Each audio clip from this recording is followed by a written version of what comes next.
नमस्कार दोस्तों, एक बार फिर से आप सभी का स्वागत है। दोस्तों, इस पर्टिकुलर वीडियो में हम साइंस के कुछ और इम्पोर्टेंट क्वेश्चन डिस्कस करेंगे जो आपका बीपीएससी पीसीएस का एग्ज़ाम हो या BPSC assistant public sanitary waste management officer का एग्ज़ाम हो, बिहार एसएससी का एग्ज़ाम हो या कोई भी आपका वनडे एग्ज़ाम हो, जहाँ भी साइंस पूछा जाता है उस सब में आपके सब एग्ज़ाम में कहीं ना कहीं आपको हेल्प करेगा। दोस्तों, ये सारा क्वेश्चन कुछ प्रैक्टिस क्वेश्चन है। इससे पहले वीडियो में भी हमने देखा था जो जहाँ पर हमने आपको बीपीएससी जो इस बार सहायक आकांक्षी में क्वेश्चन पूछा था उसको हमने डिस्कस किया था।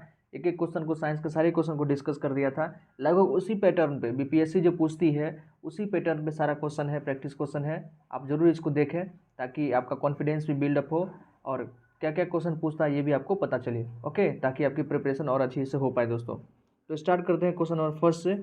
ये साइंस का क्वेश्चन है। ओके, देखिए फर्स्ट है, निम्नलिखित में कौन सी विद्युत चुंबकीय चुंबकीय तरंग नहीं है। मतलब इसमें से कौन सा जो है तरंग है, वेव्स है जो इलेक्ट्रोमैग्नेटिक वेव्स नहीं है। इलेक्ट्रोमैग्नेटिक वेव्स नहीं है, इसमें से आपको बताना है ध्वनि तरंग, एक्सरे, दृश्य प्रकाश या सूक्ष्म तरंग। तो जो दोस्तों साउंड वेव्स होता है, साउंड वेव्स क्या है, मैकेनिकल वेव्स है। साउंड वेव्स क्या है आपका, मैकेनिकल वेव्स है। ये आपका इलेक्ट्रोमैग्नेटिक वेव्स नहीं होता है। नॉन मैकेनिकल वेव्स जो भी है वो आपका इलेक्ट्रोमैग्नेटिक वेव्स है। लेकिन जो मैकेनिकल वेव्स है जिसको मटेरियल मीडियम की आवश्यकता होती है ट्रेवल करने के लिए, वो आपका इलेक्ट्रोमैग्नेटिक वेव्स नहीं है। तो sound waves is not a electromagnetic waves. याद रखिएगा, अच्छा क्वेश्चन है, पूछा जा सकता है। ओके, वेव से, लाइट से बहुत सारा क्वेश्चन प्रत्येक बार एग्जाम में पूछा ही जाता है बीपीएससी के एग्जाम में। तो इन सब चीज़ों को ध्यान रखें। नेक्स्ट क्वेश्चन देखते हैं, निम्नलिखित में से किसके द्वारा प्रकाश का रंग निर्धारित होता है। प्रकाश का अलग अलग रंग देखे होंगे, कभी ब्लू, कभी रेड, ग्रीन, वॉयलेट, इंडिगो। ये सब किसके द्वारा डिपेंड करता है, किस पे डिपेंड करता है दोस्तों, उसके वेलोसिटी पर, वेग पर, आयाम पर, वेवलेंथ पर मतलब तरंग दैर्घ्य पर, या इंटेंसिटी पर। तो आप पढ़े होंगे, कभी आप विविग्योर पढ़े होंगे दोस्तों, विविग्योर, VYBGYOR, विविग्योर। यहाँ पर जो अलग अलग लाइट का है, अलग अलग कलर है, वॉयलेट है, इंडिगो है, ब्लू है, ग्रीन है, येलो है, ऑरेंज है, रेड है। ये जो लाइट का अलग अलग कलर है किस पे डिपेंड करता है, तो आप पढ़े होंगे यहाँ पर वेवलेंथ। ये क्या है, वेवलेंथ का सीरीज है। वेवलेंथ, वॉयलेट का वेवलेंथ सबसे कम होता है, रेड का वेवलेंथ सबसे ज़्यादा होता है। तो डिपेंड किस पे क्या, लाइट डिपेंड ऑन वेवलेंथ या तरंग दैर्घ्य पर। ओके, तो ऑप्शन सी करेक्ट है आपका, तरंग दैर्घ्य। नेक्स्ट देखिए थर्ड, निम्नलिखित में से कौन सा अर्धचालक है। आप चालक पढ़े होंगे, कंडक्टर, इंसुलेटर आदि। एक और क्या होता है, सेमी कंडक्टर। तो अर्धचालक मतलब सेमी कंडक्टर है। सेमी कंडक्टर में जो सबसे बेस्ट आपको मेमोरी में आता होगा, ध्यान में आता होगा, सिलिकॉन। लेकिन सिलिकॉन के अलावा एक और है जर्मेनियम। सिलिकॉन जर्मेनियम के अपने आप में सेमी कंडक्टर है, तो 3 का 1। लकड़ी इंसुलेटर है, कुचालक है। प्लास्टिक इंसुलेटर है, कुचालक है। एल्यूमिनियम आपका बेस्ट तो नहीं कर सकते, लेकिन मैक्सिमम जो यूज़ होता है कंडक्टर के रूप में एल्यूमिनियम का ही यूज़ होता है। तो ऑप्शन डी, सॉरी ये कंडक्टर है, लेकिन हमारा आंसर क्या हो जाएगा, जर्मेनियम, 3 का ए। सिलिकॉन जर्मेनियम का यूज चिप बनाने में होता है, सेमीकंडक्टर है। फोर्थ, हाइड्रोजन बम किस सिद्धांत पर आधारित है। ये क्वेश्चन बीपीएससी पीसीएस में पूछा भी गया था पिछली बार जो एग्जाम हुआ था। हाइड्रोजन बम किस सिद्धांत पर आधारित है, तो अनियंत्रित, uncontrolled nuclear fusion. Uncontrolled nuclear fusion दोस्तों, सन पे क्या होता है, यही होता है। सन पे जो होता है न्यूक्लियर फ्यूजन ही होता है। हाइड्रोजन हाइड्रोजन जुड़ के क्या बनता है, वहाँ पर हीलियम बनता है। हाइड्रोजन और हाइड्रोजन जुड़ के वहाँ क्या बनता है, हीलियम बनता है। ओके, उसी प्रकार से ये जो हाइड्रोजन बम भी है अनकंट्रोल्ड न्यूक्लियर फ्यूजन है, अनियंत्रित संलयन अभिक्रिया है। ठीक है, तो 4 का सी। नेक्स्ट, CFL का पूरा नाम क्या है। CFL पहले, अब तो अभी भी CFL बल्ब बहुत ज़्यादा यूज़ होता है, वही है CFL। CFL का फुल फॉर्म क्या है, तो कंडेंस्ड फ्लोरोसेंट लैम्प या कॉम्पैक्ट फ्लोरोसेंट लैम्प। तो कॉम्पैक्ट होता है दोस्तों CFL, compact fluorescent lamp.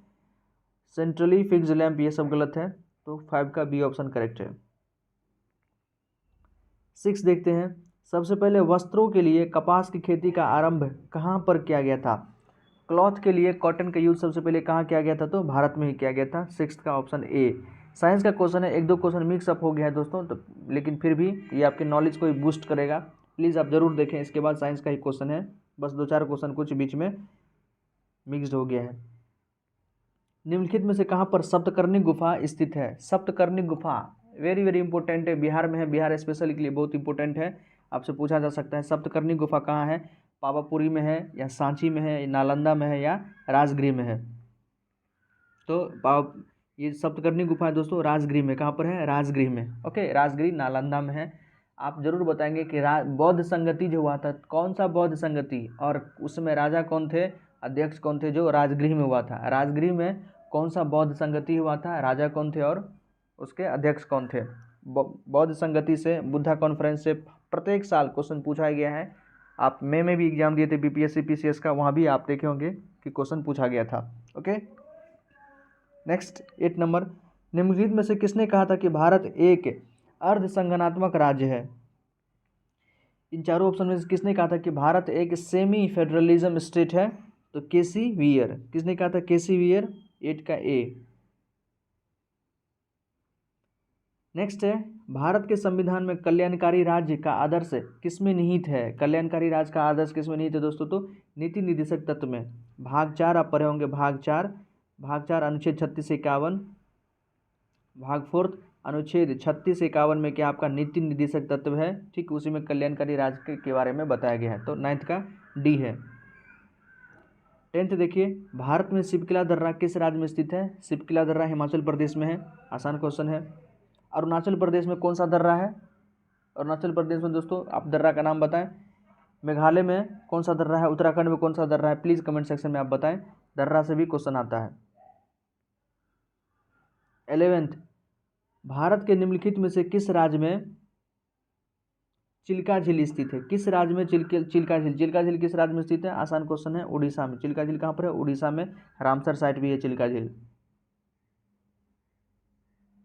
12th, निम्नलिखित में से कहाँ पर सदाबहार वन पाए जाते हैं? सदाबहार वन इसमें से कहाँ पाए जाएंगे? छोटा नागपुर पठार में, मालवा पठार में, पश्चिमी घाट में या पूर्वी घाट में? तो सदाबहार वन दोस्तों आपको पश्चिमी घाट में।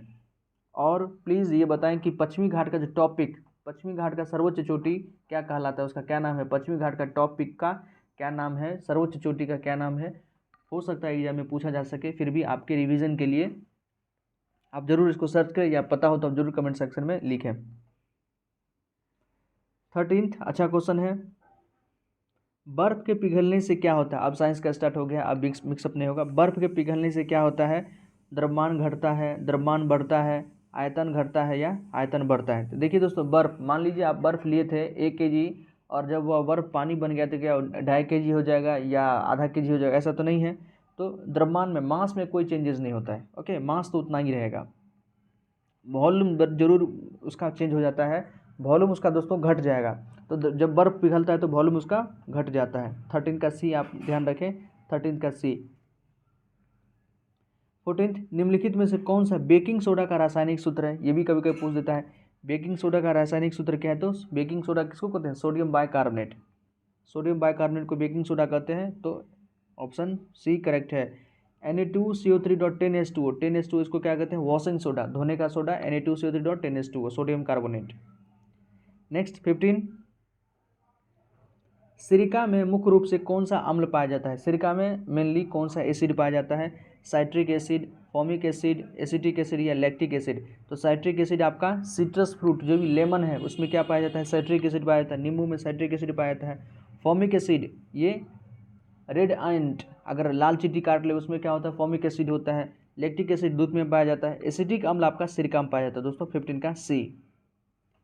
नेक्स्ट, नींबू का रस का पीएच मान कितना होता है? लेमन का जो रस है, जूस है, उसका पीएच मान कितना होता है? तो देखिए, ये स्ट्रॉन्ग एसिड तो इसको नहीं कर सकते, स्ट्रॉन्ग एसिड रहता तो बिल्कुल जला देता। हम लोग लेमन का यूज़ करते हैं, तो इसका पीएच होता है 2.2 के आसपास, 2.2। ओके, नेक्स्ट 17th, निम्नलिखित में से किसे लाफिंग गैस के रूप में जाना जाता है? लाफिंग गैस अक्सर पूछा जाता है क्वेश्चन, लाफिंग गैस का फॉर्मूला क्या है या उसका कॉमन नाम क्या है? तो नाइट्रस ऑक्साइड। क्या है लाफिंग गैस? Nitrous oxide. एक लाफिंग गैस है, दूसरा होता है टीयर गैस दोस्तों, टीयर गैस। टीयर गैस का हम आपका फॉर्मूला लिख देते हैं CCl3NO2, लेकिन आप इसका नाम जरूर कमेंट सेक्शन में लिखें, CCl3NO2। ये है आपका टीयर गैस, आंसू गैस इसको कहते हैं। इसको बोलते क्या, इसका कॉमन नेम क्या है? प्लीज़ कमेंट सेक्शन में लिखें। हो सकता है आपसे पूछ दे, क्योंकि लाफिंग गैस तो बार बार पूछा है, लाफिंग गैस तो कई बार पूछा है, टीयर गैस के बारे में पूछा जा सकता है। तो CCl3NO2 होता है टीयर गैस। आप प्लीज़ कमेंट सेक्शन में इसका नाम बताएं, कॉमन नेम क्या है इसको। ओके, नेक्स्ट देखते हैं 18 नंबर, जंग से बचाने के संदर्भ में लोहे एवं इस्पात पर किसकी परत चढ़ाई जाती है? रस्ट से प्रोटेक्शन के लिए या तो आयरन पे या स्टील पे किसी चीज़ का परत चढ़ाया जाता है, किसका? तो जिंक का। किसका दोस्तों? जिंक का, जिसको क्या कहते हैं? गैल्वेनाइजेशन। 18 का बी। 19 देखिए, कांसा निम्नलिखित में से किसकी एक मिश्र धातु है? कांसा, कांसा क्या है आपका? ब्रॉन्ज है। ओके, ब्रॉन्ज किसका मिश्र धातु है? तो देखिए, एक तो होता है पित्तल, पित्तल, पित्तल किसका है? तांबा और जिंक का। पित्तल पूछे तो किसका है? तांबा और जिंक का है, मतलब कॉपर और जिंक का मिक्सर कौन है? एलॉय है आपका पित्तल। लेकिन आपसे अगर कांसा पूछ ले, कांसा क्योंकि बार बार यूज होता है ना, ब्रॉन्ज मेडल आप जानते हैं, ब्रॉन्ज मेडल जो दिया जाता है ओलंपिक हो, कॉमनवेल्थ गेम हो या कोई भी गेम हो, उसमें लगभग मेडल में अगर सिल्वर, गोल्ड और ब्रॉन्ज तो दिया ही जाता है, तो उसमें कांसा जो है वो किसका मिक्सर है? आपका एलॉय है तांबा और टिन का। किसका? तांबा और टिन का। तांबा जस्ता पित्तल है, तांबा जस्ता का एलॉय कौन है दोस्तों? पित्तल है। 20, निम्नलिखित में किस यौगिक का उपयोग बारूद बनाने में किया जाता है? बारूद बनाने में calcium sulphate, magnesium sulphate, potassium nitrate या सोडियम एसीटेट। तो पोटेशियम नाइट्रेट का यूज़ बारूद बनाने में किया जाता है, ऑप्शन सी करेक्ट है, 20 का सी। नेक्स्ट 21, निम्नलिखित में कौन सा सागरीय राष्ट्रीय उद्यान है? इसमें से कौन जो है आपका ओशियन नेशनल पार्क है या मरीन नेशनल पार्क है? तो मन्नार की खाड़ी, मन्नार की खाड़ी कहाँ? तमिलनाडु में, ये आपका एक मरीन नेशनल पार्क इसको कह सकते हैं, मन्नार की खाड़ी, 21 का ए। 22, भूमिगत जल को दूषित करने वाला अजैविक प्रदूषक कौन है? जो अंडरग्राउंड वाटर है उसको पोल्यूटेंट करने वाला, पोल्यूट करने वाला, ए बायोटिक, बायोटिक नहीं, बायोटिक मतलब यहाँ तो वो तो ऊपर हो जाता दोस्तों, लेकिन ज़मीन के नीचे कोई एलिमेंट हो सकता है जो कि वाटर को पोल्यूटेट कर सके, कौन है? विषाणु, विषाणु दोस्तों ये क्या है? बायोटिक है। बैक्टीरिया बायोटिक है। सेवॉल क्या है? बायोटिक है। अगर इस प्रकार से यदि आप रिजेक्ट कर लिए ऑप्शन को तो भी आप बना सकते थे। आर्सेनिक एलिमेंट है, ए बायोटिक है, तो ऑप्शन तो ऐसे ही करेक्ट हो जाता है। आर्सेनिक यदि नहीं भी पता रहता, लेकिन बायोटिक और ए बायोटिक, जैविक एज अजैविक आपको पता रहता तो आप आसानी से उसको सॉल्व कर देते सकते थे। 22 का सेकंड। तो ये भी अप्रोच होना चाहिए, जरूरी नहीं कि हर चीज़ का आपको आंसर पता हो, लेकिन आपको ऑप्शन रिजेक्ट करना आना चाहिए दोस्तों। ये बेस्ट स्ट्रेटेजी है। यूपीएससी में इतना एडवांस क्वेश्चन पूछा जाता है, हाई लेवल का क्वेश्चन पूछा जाता है, वहाँ क्या चारों ऑप्शन सबको पता होता है? जी नहीं, सभी ऑप्शन सबको नहीं पता होता है दोस्तों। मैक्सिमम स्टूडेंट जो हैं, जो अच्छे स्टूडेंट, सीरियस स्टूडेंट क्या करते हैं? तो ऑप्शन को रिजेक्ट करते हैं। हाँ, ये ऑप्शन नहीं हो सकता, ये ऑप्शन नहीं हो सकता है, ये ऑप्शन नहीं हो सकता, 3 ऑप्शन को रिजेक्ट कर दिए तो फोर्थ अपने आप में आंसर हो जाता है, जबकि फोर्थ के बारे में उनको पता ही नहीं होता है, ज़्यादा पता भी नहीं होता, लेकिन 3 तो वो आसानी से रिजेक्ट कर लेते हैं, तब जाके वो आंसर दे पाते हैं। तो ये बेस्ट स्ट्रेटेजी है। आप ज़रूर, कोई भी क्वेश्चन ना आए लेकिन ऑप्शन को जरूर पढ़ें, बिना ऑप्शन पढ़े हुए आप नेक्स्ट क्वेश्चन पर अब नहीं जाएं। एक बार कम से कम ऑप्शन पढ़ लें, सोचें कि क्या इसके बारे में आपने कभी पढ़ा है या ये हो सकता है या नहीं हो सकता है। ये बेस्ट स्ट्रेटेजी है दोस्तों। 23 देखिए, निम्नलिखित में से किस भारतीय उत्पाद को इको मार्क दिया जाता है? इको मतलब इको फ्रेंडली। ओके, मार्क एक प्रकार से समझिए सर्टिफिकेशन दिया जाता है। तो किस प्रकार के उत्पाद को? तो जो पर्यावरण के प्रति क्या हो? फ्रेंडली हो, आर्थिक दृष्टि से व्यवहारी हो, शुद्ध एवं मिलावट रहित हो, पर्यावरण के प्रति मैत्रीपूर्ण। वेस्ट एग्जाम आपका है ऑप्शन सी। इको मार्क किसको दिया जाता है? जो पर्यावरण के प्रति मैत्रीपूर्ण हो। 24, दांत वाली वेलों में कौन सी विशालतम है? टिथ वाली जो वेल है, कुछ वेल है जिसमें टिथ होता है, उसमें सबसे बिगे मतलब विशालतम कौन है? इनॉर्मस कौन है? तो आपका स्पर्म वेल। स्पर्म वेल दांत वाली वेलों में सबसे विशालतम है, स्पर्म वेल। 25, मानव शरीर में लौह पुंज किसमें पाया जाता है?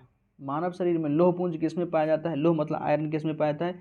यकृत में, दंत में, अस्थि में या रक्त में? ऑप्शन डी करेक्ट है दोस्तों, रक्त। रक्त पढ़े होंगे, ब्लड, ब्लड में क्या होता है? हीमोग्लोबिन होता है, हीमोग्लोबिन में आयरन पिगमेंट होता है, तो ऑप्शन डी करेक्ट है, 25 का डी। 26, मांसपेशियों में किस अम्ल का जमाव होने से थकावट का अनुभव होता है? मांसपेशी मसल्स में ऐसा कौन सा एसिड आपका कलेक्ट हो जाता है जिसके कारण आपको एकदम टायर्डनेस फील होता है दोस्तों? तो लैक्टिक अम्ल आप पढ़े होंगे, पहले भी पढ़े होंगे, आसान क्वेश्चन है, 26 का बी। बस यही क्वेश्चन तो अक्सर आसान ही पूछा जाता है, लेकिन due to lack of revision नहीं हो पाता, जिसके कारण कि कन्फ्यूजन बना रहता है और स्टूडेंट्स जो हैं गलत करके आ जाते हैं। दोस्तों क्वेश्चन तो आसान ही रहता है, बस आप रिवीजन पे जोर दें, आपका मैक्सिमम क्वेश्चन सही हो जाएगा। 27 देखते हैं, निम्नलिखित में से किस अम्ल की उपस्थिति के कारण दूध का रंग सफ़ेद होता है? आसान क्वेश्चन है, कैसिन प्रोटीन। 27 का ए। 28, प्याज में निम्नलिखित में से कौन सा अम्ल पाया जाता है? प्याज में आपको पाया जाता है कार्बोनिक अम्ल या सल्फोनिक अम्ल या सल्फेनिक अम्ल या एमिनो अम्ल। तो सल्फेनिक, याद रखें सल्फोनिक नहीं, सल्फेनिक, माइन्यूट सा इसमें चेंजेज है तो सल्फेनिक अम्ल। 28 का सी। 29, निम्नलिखित में से कौन सा जल जनित रोग है? वाटर बॉर्न डिजीज इसमें से कौन है? तपेदिक, चेचक, मलेरिया या हैजा। तो हैजा आपका वाटर बॉर्न डिजीज दोस्तों, ये वाटर के से कंटामिनेट होके एक पर्सन से दूसरे पर्सन में फैलता है। तो 29 का डी, वाटर बॉर्न डिजीज, या कह सकते हैं कि इसका जो भी वेक्टर वगैरह है वो कहाँ होता है? वाटर में होता है। तो कंटामिनेटेड वाटर के आप अगर उसको ड्रिंक करते हैं तो उसके कारण हैजा हो सकता है। 30, निम्नलिखित में किस जीव का रक्त सफ़ेद होता है? देखिए ऑप्शन से भी आप कर सकते हैं। मच्छर तो अक्सर देखे होंगे, मच्छर मारे भी होंगे, उसका ब्लड कैसा होता है? रेड होता है, तो ये तो हो नहीं सकता है। छिपकली, रेप्टाइल्स है, इसका ब्लड रेड होता है, क्योंकि जैसे ही एनिमल किंगडम में हायर ऑर्डर की तरफ जाते हैं, ऊपर की तरफ जाते हैं आप, रेप्टाइल्स, एब्स, मैमल, सब में रेड ब्लड होता है, क्योंकि इससे पहले जो है एब्स, मछली हो, एम्फीबियन हो, सब में रेड ब्लड होता है, तो इसमें भी रेड ब्लड होता है। तिलचट्टा दोस्तों, तिलचट्टा अक्सर आप एक्सीडेंटली आपसे हो सकता है उसका डेथ हो जाए, लेकिन इसका कभी भी इसका ब्लड रेड नहीं होता है, इसका ब्लड रेड नहीं होता है, तो ऑप्शन सी हमारा करेक्ट है। ओके, 30 का सी, तिलचट्टा, कॉकरोच। 31, निम्नलिखित में से लौंग क्या है? लौंग के बारे में बार बार पूछा जाता है कभी कभी कि लौंग जो हम यूज़ करते हैं वो क्या है? पेड़ का क्या है? स्टेम है, बर्ड है, फ्लावर है, फ्रूट है, रूट है, क्या है? तो यहाँ तो वैसा कुछ ऑप्शन नहीं है, लेकिन यहाँ है सूखे फल फूल हैं, तने की गांठें हैं, जड़ की गांठें हैं, पत्तियाँ हैं। तो ये क्या होता है? क्योंकि बर्ड होता है तो सूखे फूल, क्या है? सूखे फूल है। बर्ड होता है, लौंग क्या है? तो बर्ड है आपका सूखे फूल। 32, निम्नलिखित में से किसके बाहुल्य के कारण बासमती चावल के दाने पकने पर लंबे हो जाते हैं?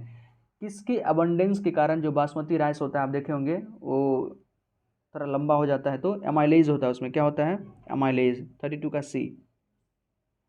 33, निम्नलिखित में से किस सिख साम्राज्य का अंतिम शासक कौन था? बस वहाँ 32 तक आपका साइंस का क्वेश्चन था दोस्तों, बस एक दो क्वेश्चन है, आप जीएस का देख लें, आपके लिए बेटर रहेगा। 33 देखते हैं, निम्नलिखित में सिख साम्राज्य का अंतिम शासक कौन था? तो ये थे दलीप सिंह। कौन थे? दलीप सिंह, राजा दलीप सिंह। 33 का सी। 34, निम्नलिखित में से किस ब्रिटिश गवर्नर के समय भारत में प्रथम रेलवे लाइन बिछाई गई थी? बड़ा ही आसान क्वेश्चन है। डलहौजी के समय मुंबई से ठाणे के बीच में चलाया गया था 1853 के आसपास, भारत में प्रथम रेलवे लाइन बिछाई गई थी। डलहौजी, लॉर्ड डलहौजी, जिन्होंने डॉक्ट्रिन ऑफ लैप्स का सिद्धांत दिया था। 35, निम्नलिखित में से किसके काल में भारतीय पुरातत्व सर्वेक्षण विभाग की स्थापना की गई थी? ये भी आसान क्वेश्चन है। लॉर्ड कर्जन के समय में जो आर्कोलॉजिकल सर्वे ऑफ इंडिया की स्थापना की गई थी।